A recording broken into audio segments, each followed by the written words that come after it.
অদ্ভুত বিস্ময়কর একটি নির্দেশনা এলো পুলিশের একটি অংশ থেকে। আওয়ামী লীগের কোনো নেতা কর্মী আদালত থেকে জামিন পেলে তাদের পুনরায় অন্য মামলায় গ্রেপ্তার দেখানোর নির্দেশ দেওয়া হয়েছে। কে দিয়েছেন নির্দেশ?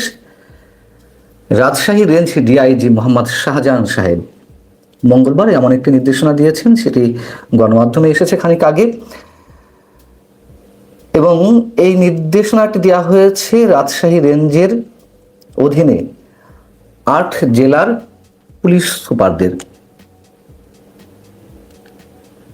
এতটাই বিস্ময়কর এই নির্দেশনা, মানে আমি ঠিক ভেবে পাচ্ছি না এটি কি বিএনপি সরকারের পক্ষ থেকে এমন নির্দেশনা দেওয়া হলো, নাকি রাজশাহী রেঞ্জের যিনি ডিআইজি মোহাম্মদ শাহজাহান তার ব্যক্তিগত ইচ্ছা অনিচ্ছার জায়গা থেকে এই নির্দেশনাটি, অথবা তার অতি উৎসাহের জায়গা থেকে এই নির্দেশনাটি দেওয়া হলো, সে বিষয়ে আসছি।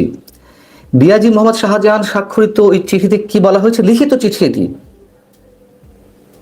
রাজশাহী রেঞ্জের অধীনে ৮ জেলা সুপারদের প্রতি লিখিত নির্দেশনা দিয়েছেন তিনি। এটি এমন না যে গোপনে ভারবাল করে নির্দেশনা, এমন নয়। চিঠিতে উল্লেখ করা হয়েছে যে পরবর্তী নির্দেশনা না আসা পর্যন্ত আদিষ্ট হয়ে নিম্নোক্ত বিষয়গুলোর প্রতি আপনাদের দৃষ্টি আকর্ষণ করা হচ্ছে। নিম্নোক্ত বিষয়গুলো কি?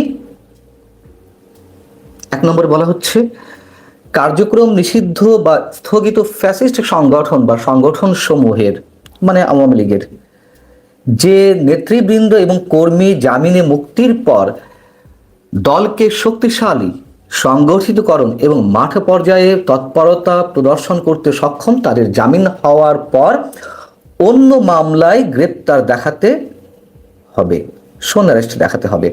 আর যারা বর্ণিত বৈশিষ্ট্যের অধিকারী নয়, অর্থাৎ মাঠ পর্যায়ে খুব বেশি মিছিল মিটিং করার ক্ষমতা নেই, সামর্থ্য নেই, মানে এমন কিছু না থাকলে তাদের জামিন হলে আপাতত গ্রেপ্তার দেখানোর কোনো প্রয়োজন নেই।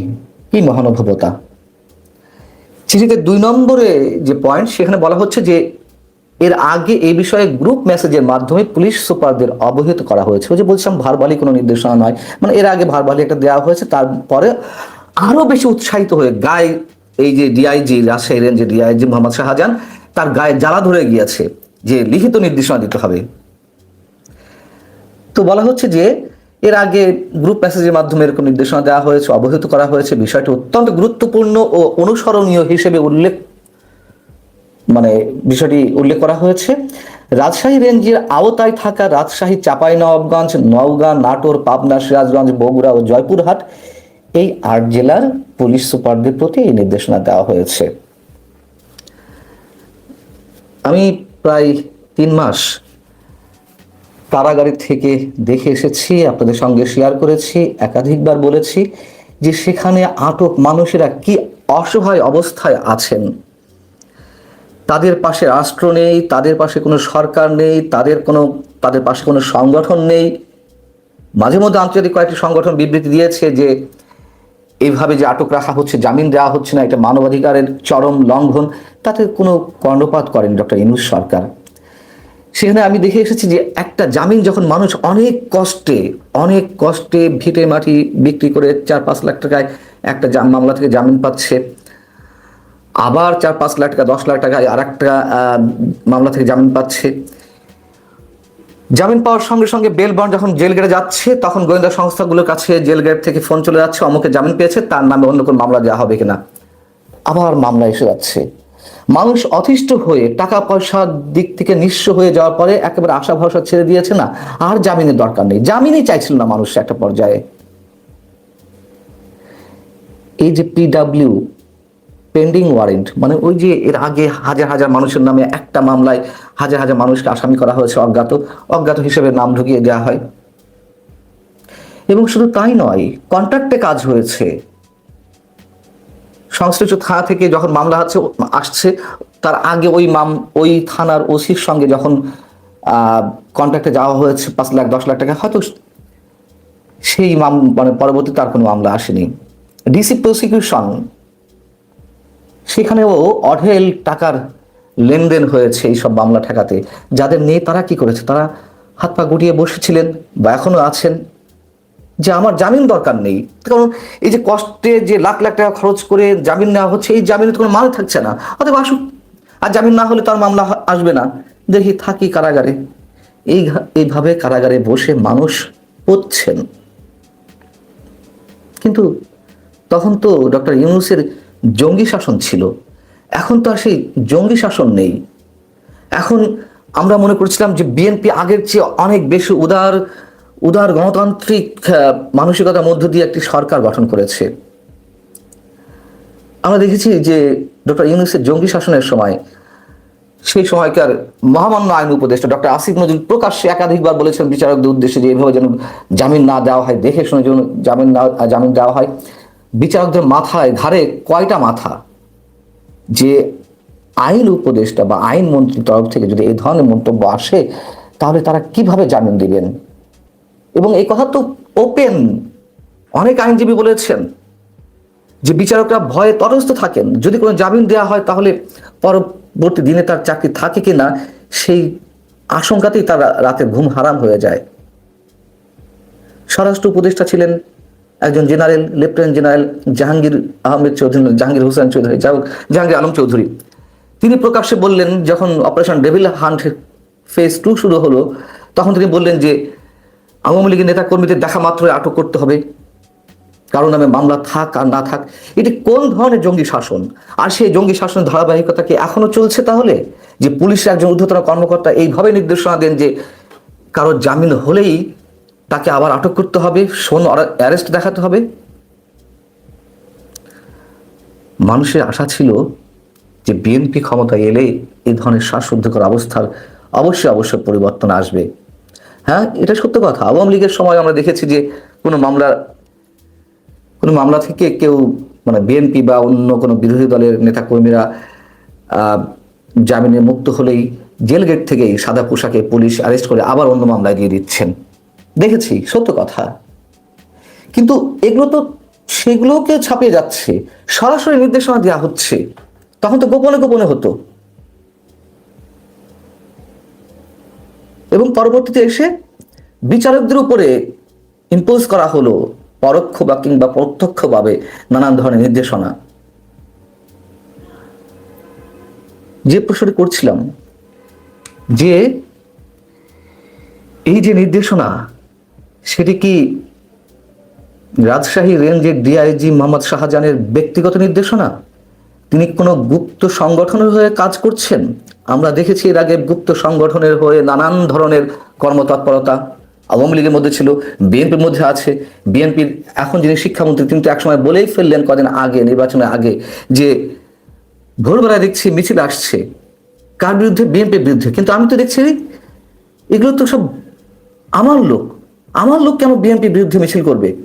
তখন দেখা গেল ওই সেই গুপ্ত সংগঠনের নেতাকর্মীরা সব বেরিয়ে গেছেন, প্রকাশ্য রূপ নিয়ে তারা মিছিল করছে।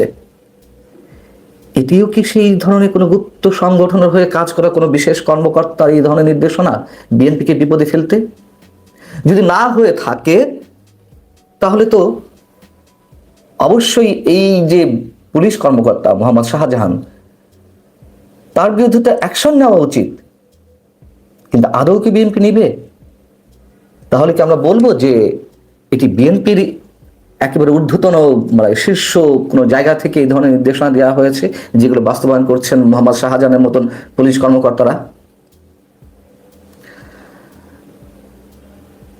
সালাউদ্দিন আহমেদ, বিএনপি সরকারের বর্তমান স্বরাষ্ট্রমন্ত্রী, তিনি দায়িত্ব নেওয়ার পরপরই বললেন যে 2024-এর 5 আগস্টের পর যে মামলাগুলো হয়েছে, অনেকে উৎসাহের জায়গা থেকে এই মামলাগুলো করেছেন, সুবিধাবাদিতার জায়গা থেকে এক শ্রেণী মানুষ নানান ধরনের হয়রানিমূলক মামলা করেছেন।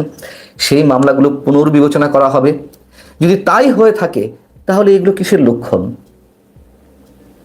আমরা দেখলাম যে বরিশালে আরো ভয়ঙ্কর ঘটনা মঙ্গলবার যেটি ঘটল, জামিন দেওয়া হয়েছে সেখানে আওয়ামী লীগের কয়েকজন নেতাকে, তার বিরুদ্ধে সেখানকার আইনজীবীরা, জেলা আইনজীবী সমিতির সভাপতি বিএনপি পন্থী আইনজীবী, তিনি তার সাঙ্গপাঙ্গদের নিয়ে এডিশনাল চিফ ম্যাজিস্ট্রেট যিনি চিফ মেট্রোপলিটন ম্যাজিস্ট্রেট তার এজলাস কক্ষে গিয়ে, অন্য কোনো মামলার শুনানি চলছিল, সেই সময় গিয়ে একেবারে সন্ত্রাসী স্টাইলে তারা সেই ইজলাস কক্ষে ঢুকে পড়লেন। ঢুকে পড়ে চেয়ার টেবিল ভাঙচুর করলেন। যে বেঞ্চে আইনজীবীরা বসেন অথবা সংশ্লিষ্ট মানুষেরা বসেন, সেই বেঞ্চ ভাঙচুর করা হলো। বিচারকের সামনে গিয়ে হাত উঁচিয়ে হুমকি দেওয়া হলো, জামিন বাতিল করতে হবে। এটা কি মব নয়? এই মবের বিরুদ্ধেও তো আমাদের স্বরাষ্ট্রমন্ত্রী সালাউদ্দিন আহমেদ কথা বলেছেন যে এখন আর কোনো মব কালচার চলবে না। আমরা কার প্রতি আস্থা রাখব? এবং বরিশালের এই ঘটনার প্রতিবাদে ঢাকায় সুপ্রিম কোর্ট প্রাঙ্গণে সম্মিলিত আইনজীবী সমন্বয় পরিষদের ব্যানারে বেশ কিছু সংখ্যক আইনজীবী প্রতিবাদ কর্মসূচি পালন করছিলেন। সেখানেও বিএনপিপন্থী আইনজীবীরা গিয়ে হামলা করলেন, ব্যানার ছিঁড়ে ফেললেন, আমি যতটুকু শুনেছি, এবং এই আইনজীবীদের চেম্বার ভাঙচুর করলেন। মানে মব প্রাতিষ্ঠানিক রূপ পেয়ে গেছে।